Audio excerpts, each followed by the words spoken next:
This is my clinical analysis on Ariel from The Little Mermaid. Ariel is a 16-year-old mermaid princess who lives in Atlantica, a kingdom under the ocean. She is the youngest of the 7 daughters of King Triton. She's adventurous and curious about the human world. This is Ariel's Big 5 personality profile. Conscientiousness. Being conscientious means being self-disciplined, cautious, and dutiful. Ariel is not all that careful when performing her task. She is somewhat hasty when taking her decisions. She did not think twice when Ursula offered to turn her into a human in exchange for her voice, knowing that she would not be able to communicate.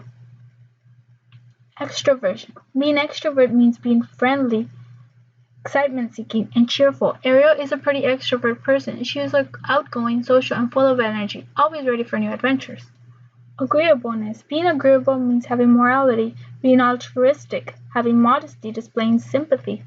Ariel is a nice young girl full of life, warm and friendly to all merpeople. Although she is a princess, she does not act like it. Neuroticism. Having neuroticism means showing signs of anxiety, anger, depression. Ariel does not show any neurotic tendencies. She is not in a negative mood for long periods of time.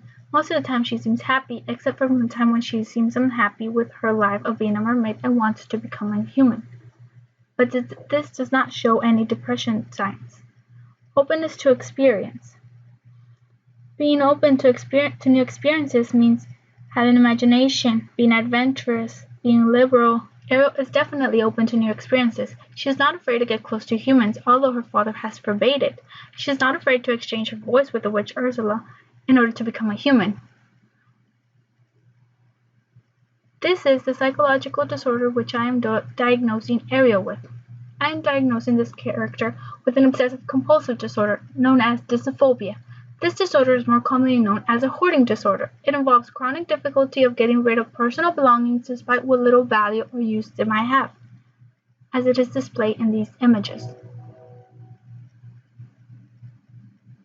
These are 2 symptoms that Ariel has shown tendency to display throughout the film. Persistent difficulty discarding or parting with possessions, regardless of their actual value. Ariel is extremely attached to her human artifacts, despite having no knowledge of what their function is. She makes up possible ways in which she can use these artifacts. She collects them and hides them in her secret grotto, where only her and her pet fish Flounder have knowledge of. Accumulation of possessions and clutter. Hidden in her secret grotto, Ariel has a huge pile of treasures. These treasures, as she calls them, are useless human artifacts she has found in her adventures or explorations of sunken ships. In these images, you can see how she has filled her grotto with human artifacts, and she is very amazed by these objects.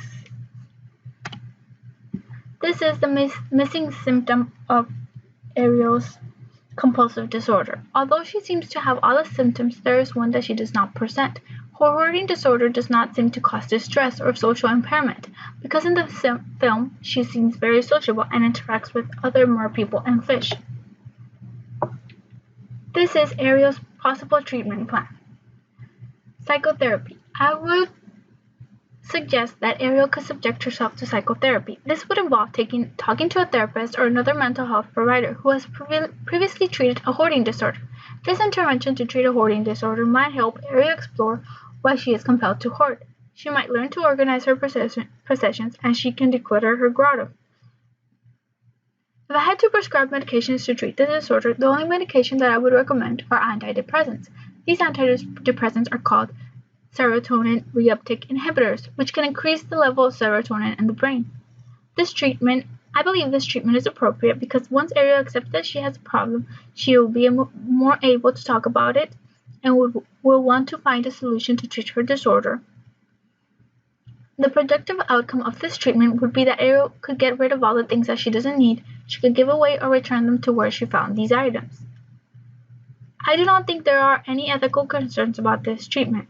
This treatment will not cause any negative side effects. Psychotherapy will only help Ariel talk about her problems, and taking antidepressants will help her suppress her need to collect useless stuff.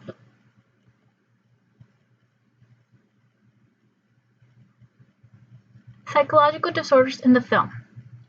Ariel's hoarding disorder is accurately portrayed in the film.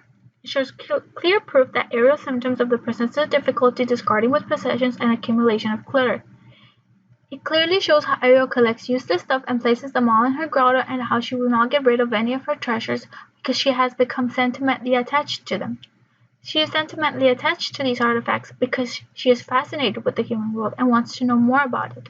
She will collect things she finds in ruins and sunken ships with the idea that they are marvelous and treasures, when they are simply useless trash.